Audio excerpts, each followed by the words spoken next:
Slaves throughout history had been treated poorly and had been seen as property.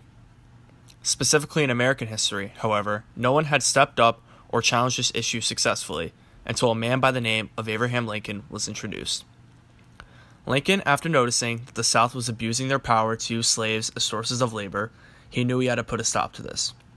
When he won the race for president in the election of 1820, his one main goal was to preserve the Union and bring this country back together. However, that mission backfired.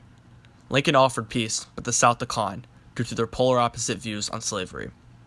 After noticing that many Southern states were beginning to leave the Union and trying to form what would become the Confederacy, that is when he realized that the only way to put a stop to this conflict was to threaten them by taking away their slaves. That is when he wrote a document known as the Emancipation Proclamation. The Emancipation Proclamation was a proclamation that was issued on January 1st, 1863. This proclamation was not passed by Congress as a law. It was purely enforced by the President. In the proclamation, Lincoln writes, "All persons held as slaves within any state or designated part of a state, the people whereof shall then be in rebellion against the United States, shall be then, thenceforward, and forever free."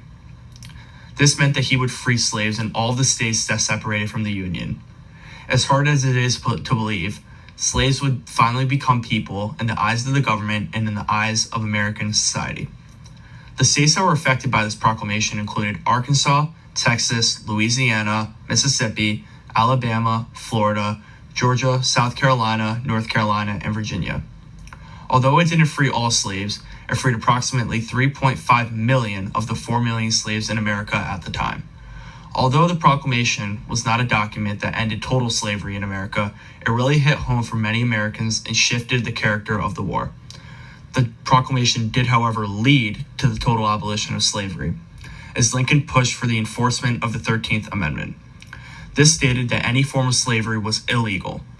This was eventually made as a law and passed by Congress on January 31st, 1865, making this the last real event of the American Civil War between the North and the South, and allowed America to change forever. Now, ladies and gentlemen, you may be asking yourself, why was the Emancipation Proclamation important? Well, to put it in perspective, the proclamation was important because it not only changed lives for people in the 1860s, but it changed the history of our country drastically. It put an end to something that Southerners held on to for more than 250 years, aging back to 1619 when the first slaves were introduced in Jamestown. Slaves were something that Southern landowners needed in order to survive. Slaves were mainly used for agricultural purposes, which included the planting and harvesting of crops in the field. Without these slaves, their owners would have to find other sources for completing this job, which was not easily available at this time.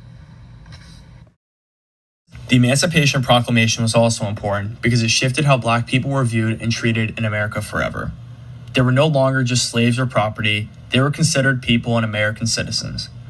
From then on, they would no longer have their owners force them to work long, grueling hours. They were going to have all the same rights that any other American had, which had never been the case in any other period of history. Although we still have our issues in modern-day society, it is certainly an improvement from the 1800s. This is revolutionary just not for the slaves themselves, but for the majority of Americans and American society as a whole. You also may be asking yourself, why would Lincoln write a document such as this? Lincoln enforced his proclamation for a multitude of reasons. The first one being that he wanted to preserve the Union. He lived on the belief that a country cannot function when in division. Lincoln believed that this division wouldn't just hurt them in the short term, but in the long term as well. Due to their social and economic differences, several talks wouldn't just help them find common ground. The only way to get them all on the same page would be by force. That is why when states started to leave the Union because they didn't agree with Lincoln's beliefs, he made them pay by enforcing the Emancipation Proclamation. He did this because he just wanted to have America become united. Secondly, Lincoln does this as a military effort. By enforcing the Emancipation Proclamation, this would allow slaves to become part of the army and get revenge on their owners who treated them so poorly. Due to the many fatalities that the North had suffered, having more soldiers would allow them to defeat the South more handily. By the end of the war, over 200,000 Black soldiers would serve in the Union Army and Navy. This certainly shifted the momentum of the war in favor of the Union, ultimately leading to their victory in the American Civil War.